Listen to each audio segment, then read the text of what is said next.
यह कहानी एक छोटे से बाघ के शाप की है जो गलती से इंसान को अपनी माँ समझ बैठा और उसके पीछे पीछे पहाड़ से नीचे उतर आया। जब उसे एहसास हुआ कि उसने माँ को पहचानने में गलती कर दी है तो वह घबरा गया और जोर जोर से रोने लगा। वह पहाड़ के नीचे चक्कर काटता रहा पर उसे घर का रास्ता नहीं मिला। माँ की छाया हटते ही यहाँ तक कि एक छोटा कुत्ता भी उसे डराने लगा। बाघ का ये बच्चा देखने में मासूम और प्यारा था लेकिन कोई भी उसे घर ले जाने की हिम्मत नहीं कर रहा था। शायद किसान और सांप की कहानी लोगों के दिल में घर कर गई थी। तभी एक लड़के ने उस बाघ के बच्चे को देखा और उसे दया आ गई। उसने अपनी पीने की पानी की बोतल उसे दे दी मगर बाघ का बच्चा वहीं का होकर रह गया। लड़का जहाँ गया वह उसके पीछे गया मानो अब वही उसका एकमात्र सहारा हो।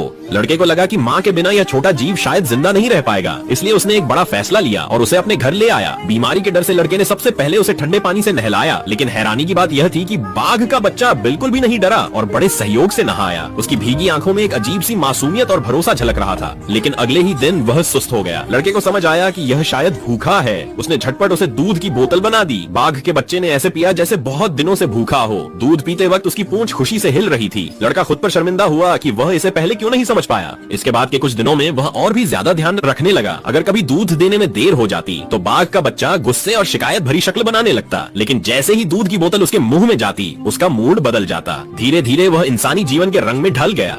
लड़के ने उसके लिए एक पालतू कुत्ता भी लाया ताकि उसे खेल का साथी मिल जाए, लेकिन बाघ का बच्चा इतना डरपोक था कि कुत्ता भी कभी कभी उसे डराने लगता। अच्छा यह था कि लड़का उसे बहुत प्यार करता था, रोज नहलाता, समय पर दूध देता और यहाँ तक कि सोते समय उसे लोरी भी सुनाता। धीरे धीरे लड़के की ममता ने उस बाघ के बच्चे को भरपूर स्नेह और गर्माहट दी, लेकिन केवल दूध से उसकी सेहत नहीं बन सकती थी, इसलिए लड़के ने उसके लिए मांस का इंतजाम किया। शुरू में बाघ को मांस पसंद नहीं आया लेकिन बाद में वह इसका दीवाना हो गया और अक्सर रसोई से चोरी करके मांस खा जाता। लड़का भी दिल खोलकर हर हफ्ते उसके लिए एक सुअर का इंतजाम करता।